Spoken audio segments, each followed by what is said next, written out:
palavra de Deus diz assim: Veio a palavra do Senhor a Jonas, filho de Amitai, dizendo: Dispõe-te e vai à grande cidade de Nínive e clama contra ela, porque a sua malícia subiu até mim. Jonas se dispôs, mas para fugir da presença do Senhor, para Tarsis. E tendo descido a Jope, achou um navio que ia para Tarsis, pagou, pois, a sua passagem e embarcou nele para ir com eles para Tarsis, para longe da presença do Senhor. Mas o Senhor lançou sobre o mar um forte vento e fez-se no mar uma grande tempestade, e o navio estava a ponto de se despedaçar.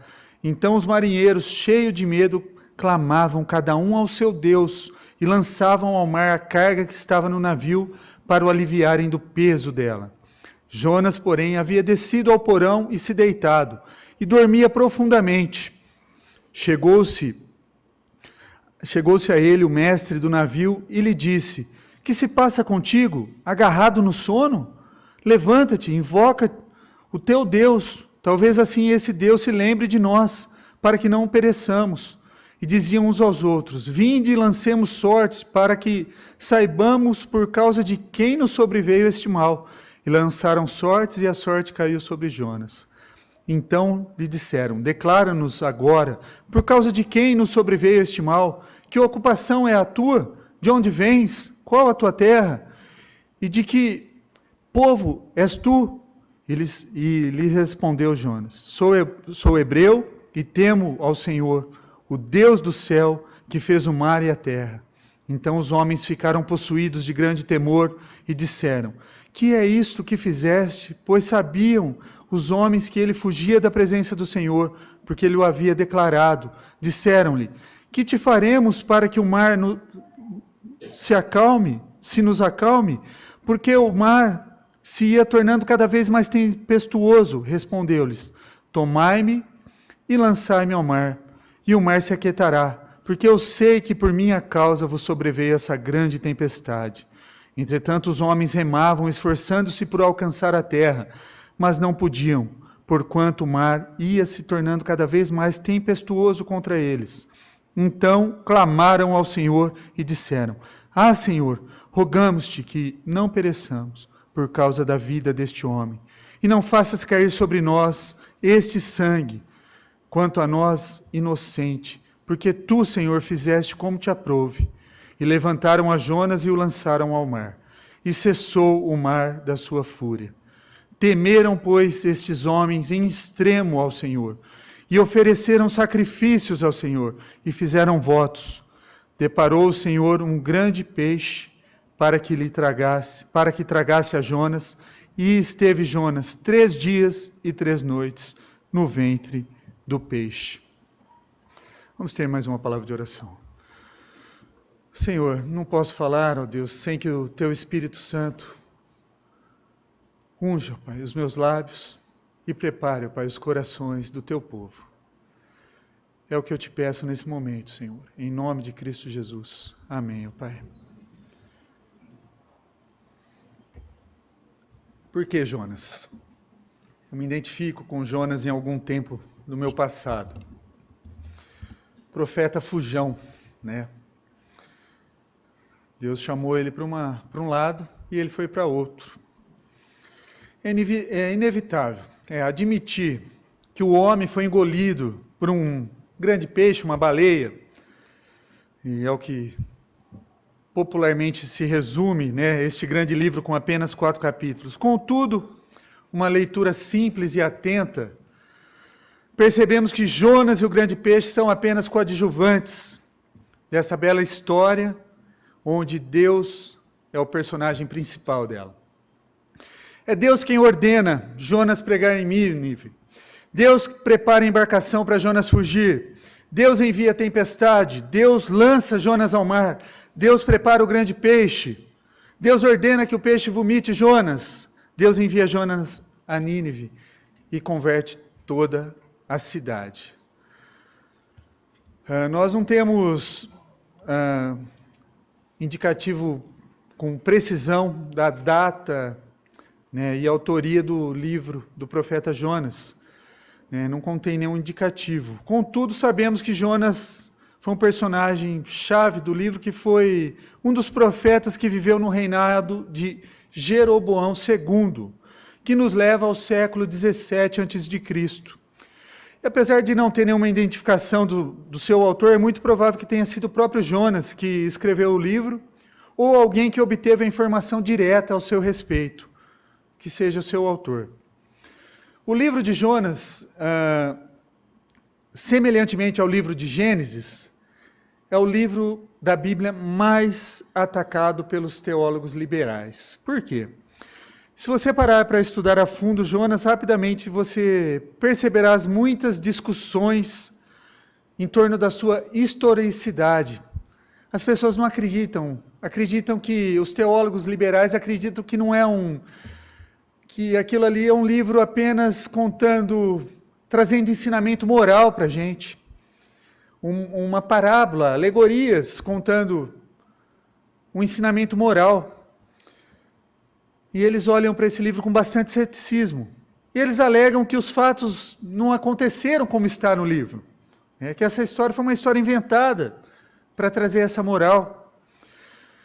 Para eles, então, se tratam de uma parábola, uma alegoria, uma história inventada para trazer lições para o povo de Israel. Os teólogos liberais acreditam assim, e talvez algum que esteja aqui dentro acredite que o livro de Gênesis e o livro de Jonas seja algo assim, tá? Com muito ceticismo, desconfiando do poder de Deus. As principais objeções daqueles que olham para o livro de Jonas estão no capítulo 1, versículo 17. Eu peço que os irmãos mantenham a sua Bíblia aberta, né? Nós vamos correr com o livro de Jonas toda essa pregação. Então mantenha a sua Bíblia aberta no capítulo 1 de Jonas, que nós vamos ler. No versículo 17, um homem que sobrevive 3 dias e 3 noites no ventre de um peixe. Tá? Aí você vai para o capítulo 13, versículo 5, você vê uma conversão de uma cidade inteira. E no capítulo 4, versículos 6 e 7, você vê uma planta que nasce, cresce e morre em 24 horas. Esses são os pontos mais questionáveis do livro do profeta Jonas. Contudo, apesar do ceticismo de muitos, a própria Escritura atesta a veracidade ao profeta Jonas e a sua história. O profeta Jonas é citado no livro dos Reis, segundo Reis, capítulo 14, 25, diz assim: Reestabeleceu ele os limites de Israel desde a entrada de Ramate até o mar da planície, segundo a palavra do Senhor, Deus de Israel, a qual falara por intermédio do seu servo Jonas, filho de Amitai, o profeta, o qual era de Gat-Hefer. Jonas é atestado aqui no livro dos Reis. E além disso, a história narrada em Jonas é atestada pelo próprio Jesus Cristo. Mateus 12, 38 a 41 diz assim: Então alguns escribas e fariseus replicaram: Mestre, queremos ver-te da tua parte algum sinal. Ele, porém, lhes respondeu: Uma geração má, adúltera, pede um sinal, mas nenhum sinal lhe será dado senão do profeta Jonas. Porque assim como esteve 3 dias e 3 noites no ventre do grande peixe, assim o Filho do Homem estará 3 dias e 3 noites no coração da terra. Ninivitas se levantarão no juízo com esta geração e a condenarão, porque se arrependeram com a pregação de Jonas. Eis aqui está quem é maior do que Jonas. O próprio Senhor Jesus Cristo, fazendo uma analogia aos 3 dias e 3 noites que Jonas viveu dentro do peixe e que é o tempo da sua morte e ressurreição. Meus irmãos, se você duvida do profeta Jonas, você duvida de Cristo também. Você duvida do Deus da história. Jonas foi um personagem real e a sua história igualmente verdadeira. Vamos ao texto propriamente dito. As crianças que permaneceram no templo podem usar um papel, desenhar o mar, desenhar um barco, desenhar um grande peixe que engoliu Jonas, tá? E pegar os detalhes da história e faça o desenho, as crianças maiores que permaneceram aqui no templo, para que você não durma. Se você tiver, faça isso. Mãe, pai, prepare seu filho para isso, para que ele preste atenção na mensagem que está sendo pregada, para que ele leve algo para sua casa. Tá? As crianças já foram alfabetizadas, elas já sabem ler, elas precisam acostumar-se com o templo. Tá?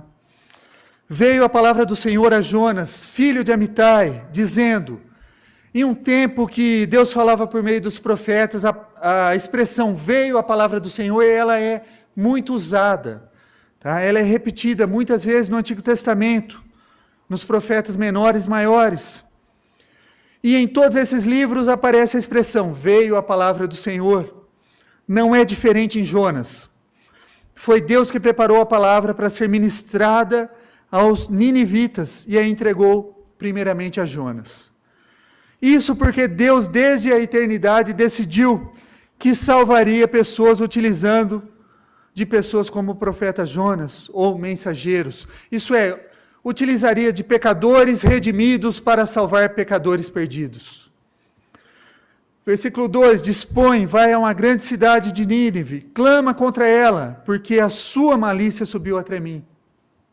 Jonas era um israelita da cidade de Gat-Efer, da tribo de Zebulon, uma das 12 tribos de Israel. Então ele era um israelita. Os israelitas, eles odiavam os ninivitas, os assírios, cuja capital era Nínive, o qual Deus enviou Jonas, a maior potência da Mesopotâmia, do século 8 a.C. Os assírios conquistaram Israel, o reino do norte, em 722 a.C., e levaram para cativeiro os seus cidadãos mais poderosos. O ódio de Israel pelos assírios é descrito de maneira convincente pelo profeta Naum. Jonas reluta em ir a Nínive, não tanto porque deseja evitar a vocação profética, mas porque está sem vontade de levar a palavra de Deus a um inimigo tão odiado. É a mesma coisa, sabe aquela pessoa que você tem um desentendimento, que você não gosta dela? Jonas, a gente às vezes fala assim, eu vou pregar para essa pessoa? Não, eu quero que essa pessoa vá para o inferno. É mais ou menos o que Jonas fez. Eu não quero que o Senhor salve os meus inimigos. Eu não quero que o Senhor salve eles, eu não vou. Eu quero que eles morram. Foi isso que Jonas fez. Os ninivitas eram representados da crueldade, incredulidade, idolatria, maldade do povo assírio, cujo nós estudamos um pouco na escola dominical. O povo de Deus, por muitos anos, foi perseguido, escravizado, torturado, mortos pelos assírios. É a este povo que Deus ordena que Jonas saia da sua cidade para levar a mensagem de salvação. E clama contra ela, porque a sua malícia subiu até mim. Aqui é enfatizada a malícia e a maldade dos ninivitas que trazem incômodo ao próprio Deus. E é este povo que Jonas é convocado a pregar, a proclamar. E nós chegamos na desobediência de Jonas, versículo 3. Jonas se dispôs, mas para fugir da presença do Senhor, para Tarsis, e tendo descido a Jope, achou um navio que ia para Tarsis, pagou, pois, a sua passagem e embarcou nele para ir com eles para Tarsis, para longe da presença do Senhor. Os irmãos, eu vou projetar aqui para os irmãos terem uma noção do que eu estou falando. Ali nós estamos vendo a cidade de Nínive no ponto superior à direita dos irmãos e embaixo um ponto Jope. Tarsis é lá do outro lado. É lá do lado esquerdo de vocês. Aproximadamente numa linha reta, 3.000 quilômetros. Nós não estamos falando de uma viagenzinha daqui, ali na Praia Grande, não, 350 quilômetros. Não, são 3.000 quilômetros que ele queria fugir para longe, ele queria ir para muito longe dos ninivitas. E se você traçasse uma linha reta de Nínive até Tarsis, dá aproximadamente 4.000 quilômetros. Então Jonas, ele não está simplesmente disfarçando ali, andando pela região dele. Não, ele está fugindo para muito longe da onde era o objetivo que ele tinha que ir. Gat-Hefer, ele desce para Jope. Em Jope, ele compra uma passagem que vai lá para Tarsis, na Espanha. É muito longe do que nós estamos falando, uma distância muito grande. E aí de Tarsis, que ele não chega, ele vai para o fundo do mar, para o ventre do peixe. Pode tirar a ilustração. Não existe atitude mais desesperada do que a tentativa de fugir de Deus, meus irmãos. Jonas não tinha interesse algum em anunciar a mensagem de Deus e obedecer o seu chamado. Ele não tinha.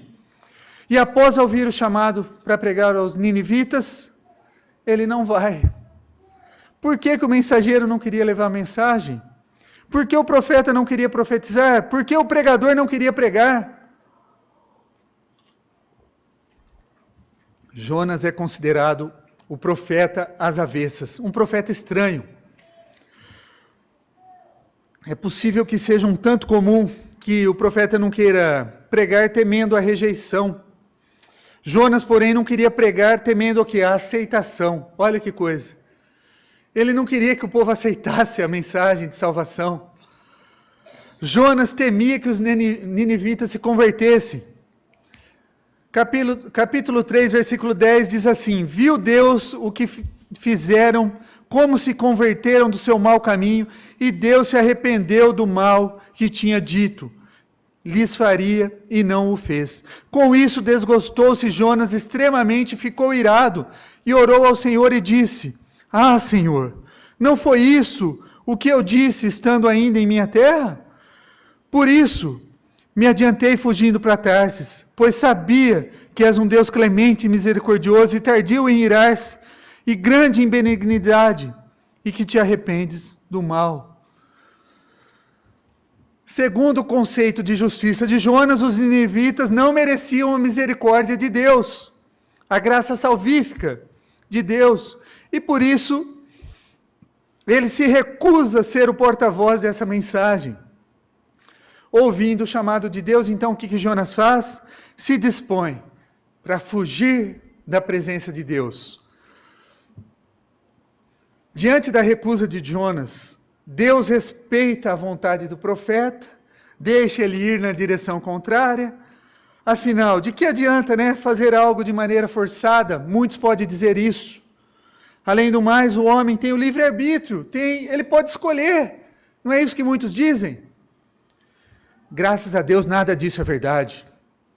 Deus é o Senhor da história. Por mais que a gente tenta fugir, por mais que a gente tenta ir contra, Deus é o Senhor da história. Ele já decretou o que vai acontecer. Nós não conseguimos fugir do que Deus decretou para as nossas vidas. Por mais que nós tentamos, por mais que a gente insiste em lutar, às vezes, contra. E nós podemos ver isso na palavra de Deus, em Jó 42:2. Bem sei que tudo podes e nenhum dos teus planos pode ser frustrado. Salmo 139:16. Os teus olhos me viram a substância ainda informe, e no teu livro foram escritos todos os meus dias, cada um deles escrito e determinado, quando nenhum deles havia ainda. Malaquias 3:6. Porque eu, o Senhor, não mudo, por isso vós, ó filhos de Jacó, não sois consumidos. Estudamos esse texto semana passada, Ouvimos um pouco disso. Deus não escreve certo por linhas tortas, não. Muito pelo contrário, Ele define não somente o fim, mas também os meios para este fim. Nesse sentido, vale salientar que o meio pelo qual Ele determinou que os pecadores seriam chamados ao arrependimento. Deus havia determinado que Jonas iria para Nínive, e certamente não seria outro que faria o serviço. Nesse ponto, vale salientar que o propósito de Deus com Jonas não era apenas salvar a grande cidade de Nínive, não, mas também tratar o coração daquele profeta. Então, Jonas decide testar ao Senhor, ignorando o chamado, vai lá, compra a sua passagem para Tarsis e embarca para uma fuga marítima. E aí começa a perseguição de Deus. A tempestade. Versículo 4. Mas o Senhor lançou sobre o mar forte vento e fez-se o mar uma grande tempestade, e o navio estava a ponto de se despedaçar. Primeiro milagre. Deus lança sobre o mar um forte vento seguido de uma grande tempestade ao ponto de deixar uma embarcação prestes a se despedaçar, prestes a naufragar. A oração dos marinheiros e a omissão de Jonas. À beira da morte, todos correm para Deus. O ateu, ele só é ateu até o avião começar a cair. Aí ele clama a Deus. Todos nós temos um Deus. Todos nós recorremos a esse Deus. E na hora da necessidade é o Deus criador de tudo que nós recorremos. Não é qualquer tempestade que causa medo em marinheiros experientes. As tempestades eram comuns no mar Mediterrâneo. Contudo, essa era o quê? Uma tempestade diferente. Diante disso, os marinheiros, cheios de medo, clamavam cada um ao seu Deus e lançavam ao mar a carga que estava no navio para aliviarem o peso dela. Vamos ver a cena, o caos. Imagina o caos no mar. Ventos, raias, ondas gigantes, carga sendo jogada para aliviar o peso, os marinheiros desesperados, clamando cada um ao seu Deus. E onde estava Jonas? No meio do caos, dormindo. Ele estava dormindo. Jonas, porém, havia descido ao porão e se deitado, e dormia profundamente. Quando desobedecemos e resistimos em cumprir a vontade de Deus, agimos como alguém que dorme, e não tem o quê? Consciência daquilo que é certo, que está ao nosso redor. Em meio ao caos causado por ele mesmo, Jonas dormia. Diante dessa realidade, chegou-se a ele o mestre do navio e lhe disse: o que se passa contigo? Agarrado no sono? O que é isso? Queridos, em um mundo idolátrico e politeísta, os pagãos atribuíam aos deuses a fúria daquele mar, os ventos e a tempestade. Partindo do princípio que todos tinham Deus, os marinheiros invocavam os seus deuses pagãos. E eles foram lá para que Jonas invocasse e orasse ao seu Deus. Versículo 6, levanta-te, invoca o teu Deus, talvez assim esse Deus se lembre de nós para que não pereçamos. É comum no mundo antigo, inclusive no judaísmo, a prática de lançar sortes. Decisões do dia a dia, sobretudo as decisões mais difíceis. Nós vemos isso muito no tempo dos juízes. Vejamos alguns exemplos. Lá em Lucas 23, 34, contudo, Jesus dizia: Pai, perdoa-lhes, porque não sabem o que fazem. Então, repartindo as vestes dele, lançaram sorte. Atos 1, 25, 26. Para preencher a vaga nesse mistério e apostolado, do qual Judas se transviou, indo para o seu próprio lugar, e os lançaram em sortes, vindo a sorte recair sobre Matias, sendo ele então votado lugar com os 11 apóstolos. Então, diante da situação, os tripulantes acreditaram a tempestade a alguém que estava na embarcação e que havia se enfurecido, algum Deus. Versículo 7 diz assim: e diziam uns aos outros: vinde, lancemos sortes para que saibamos por causa de quem nos sobreveio este mal. E lançaram sortes, e a sorte caiu sobre Jonas. Sobre quem a sorte caiu? Jonas. Nesse ponto vale salientar: Deus, Ele é o Senhor da história. É o Senhor dos dados. Na verdade, não existe sorte. Tudo é determinado pela soberana e eterna vontade de Deus. E os marinheiros começam a questionar Jonas. Jonas, a partir desse ponto, passa por um interrogatório. Então eles disseram: declara-nos agora, por causa de quem nos sobreveio este mal? Que ocupação é a tua? De onde vens? Qual tua terra? E de que povo és tu? E lhes respondeu: eu sou hebreu, e temo ao Senhor, o Deus do céu, que fez o mar e a terra. Olha como ele age de maneira irracional. Aquele que desobedece a Deus, o Jonas que está fugindo de Deus, é o mesmo que reconhece e declara: temer ao Senhor, o Deus do céu, Criador do mar e da terra. Diante da declaração de Jonas, no versículo 10, os homens ficaram possuídos de grande temor e disseram: que é isso que fizeste? Pois sabiam os homens que fugia ele da presença porque havia declarado. Meus irmãos, não tem nada pior na vida de um crente, na vida de um cristão, do que ele ser advertido quanto à sua fé por um descrente. E fica pior ainda quando o ímpio, ele tem razão.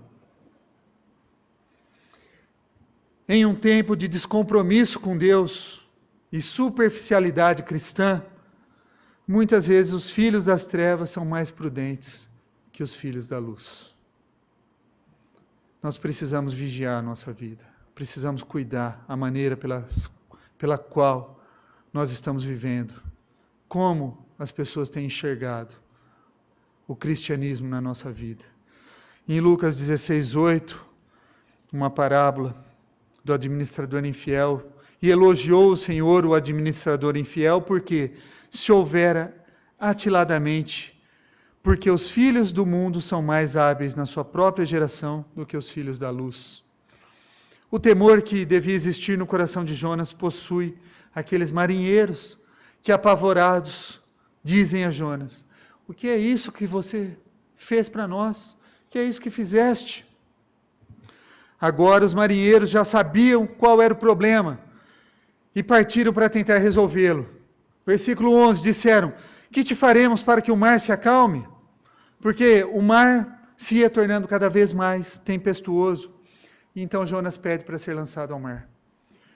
Eu creio que é a partir do verso 12 que Deus começou a trabalhar no coração do profeta Jonas, fazendo compreender a besteira que ele tinha feito ao tentar fugir de Deus. E respondeu Jonas: tomai-me e lançai-me ao mar, e o mar se aquietará, porque eu sei que por minha causa vos sobreveio grande tempestade. Aqui que Jonas reconhece que a fúria do mar é a mão de Deus, e ele não podia continuar no erro, trazendo o quê? Morte a toda aquela tripulação. Conclusão: lançai-me ao mar. Mesmo diante da declaração de Jonas, os marinheiros tentaram contornar a situação a fim de não lançar Jonas ao mar. Entretanto, os homens remavam se esforçando por alcançar a terra, mas não podiam, porquanto o mar se ia tornando cada vez mais tempestuoso contra eles. Eles tentaram fugir antes de lançar Jonas e remavam cada vez mais forte para chegar à terra, e o mar se enfurecia cada vez mais. Uma aplicação prática para as nossas vidas: tentar contornar a situação sem fazer o que deve ser feito, em obediência a Deus, é tentar consertar uma mentira contando outra mentira. É isso que aconteceu aqui. E os marinheiros clamam a Deus. Há um antigo ditado que diz: quem não vem pelo amor, vem pela dor. Temos bons motivos para crer que esses homens se converteram e reconheceram o senhorio de Deus em meio à tempestade. Vejamos a temente submissa, o que? Oração feita por esses marinheiros. Versículo 14. Então clamaram ao Senhor e disseram: ah, Senhor, rogamos-te. É interessante, se você observar no texto, eles falaram em Deus, e das outras vezes que falou em Deus era em letra minúscula. Agora não. Clamaram ao Senhor, toda a letra maiúscula, caixa alta. Eles estão clamando a Yahvé, o Criador dos céus e da terra, o Deus da aliança. Ah, Senhor, rogamos-te que não pereçamos por causa da vida deste homem. Não faças cair sobre nós este sangue, quanto a nós, inocente, porque tu, Senhor, fizeste como te aprouve. Os marinheiros passaram a orar ao Deus Criador de todas as coisas. Os marinheiros temiam ser cobrados por Deus pela morte de Jonas, por isso oraram antes de lançar ele ao mar. E levantaram Jonas e lançaram ao mar. O segundo milagre acontece e cessou o mar a sua fúria. Os marinheiros, após isso, se consagram ao Senhor. Eis mais uma contundente prova de conversão. Quando um coração é convertido, as pessoas se consagram a Deus. Versículo 16: temeram, pois, estes homens em extremo ao Senhor. Terceiro milagre: e ofereceram sacrifícios ao Senhor e fizeram votos. A misericordiosa salvação de Deus. Meus irmãos, nós estamos estudando o livro de Jonas. Jonas fala de alguém desobediente, mas o foco principal é a misericordiosa salvação de Deus. A salvação vem do Senhor. Tudo estava acabado, calmo, tempestade tinha acabado, o mar se acalmou, os ventos pararam, os marinheiros prestavam sacrifício ao Deus de Israel. Enquanto isso, Jonas afundava ao mar. E essa história podia acabar aqui. Afinal de contas, quando nós olhamos para a palavra de Deus, nem sempre o Senhor teve misericórdia de servos desobedientes, sobretudo no Antigo Testamento. Para muito, o fim foi a morte. Contudo, não seria assim com Jonas. Deus usa a misericordiosa graça para ele. Com Jonas a história continua. Deus usa a misericórdia quando não deixa ele morrer afogado. E Deus usa a sua graça quando prepara um submarino, para salvá-lo. Não foi um submarino. Deus prepara um grande peixe para tragá-lo. Quarto milagre do Deus, do Senhor da história. Deparou o Senhor um grande peixe para que tragasse Jonas. Quinto milagre. E esteve Jonas 3 dias e 3 noites no ventre do peixe. Meus irmãos, a história não termina aqui. O Senhor da história, Ele é misericordioso e gracioso. E para nós que estamos pós-Jonas, a sua graça foi enviada através de Jesus Cristo, para que o que de errado nós tivemos em Cristo será substituído o nosso pecado e a nossa salvação vem dele. Nós não podemos esquecer que a nossa graça vem de Cristo. Algumas aplicações desse primeiro capítulo de Jonas para a nossa vida. Deus continua chamando pessoas para salvar pessoas. Pecadores redimidos para salvar pecadores perdidos. E hoje Ele te chama para levar a mensagem do Evangelho aos perdidos. Precisamos acordar, meus irmãos. Precisamos pregar o Evangelho. O Evangelho que nós lemos aqui, que Cristo morreu pelos nossos pecados e ressuscitou ao 3º dia. Como foi dito aqui na comparação que o próprio Cristo faz com os 3 dias e 3 noites que Jonas passa no ventre do peixe. Deus é soberano e sempre cumpre os seus propósitos. Nada foge ao controle de Deus. Nada. Para Ele não há impossíveis. Com Ele não acontecem imprevistos. Os planos nunca dão errado. Não fuja de Deus. Ele não vai desistir de você. Ele vai buscá-lo. Ele vai te perseguir. Vai te enviar uma tempestade. Vai te colocar à prova. Ele vai às vezes te lançar ao mar. Contudo, Ele também irá te salvar. Reconheça suas falhas, os seus pecados. Quebrante-se diante de Deus. Ele vai buscá-lo. Assuma as consequências dos seus erros, dos seus pecados. Confesse a Deus as suas faltas, se arrependa dos seus pecados. E descanse na misericordiosa graça de Deus. A salvação, ela vem do Senhor. Espere, clame, busque por Ele somente. Que Deus nos abençoe, meus irmãos.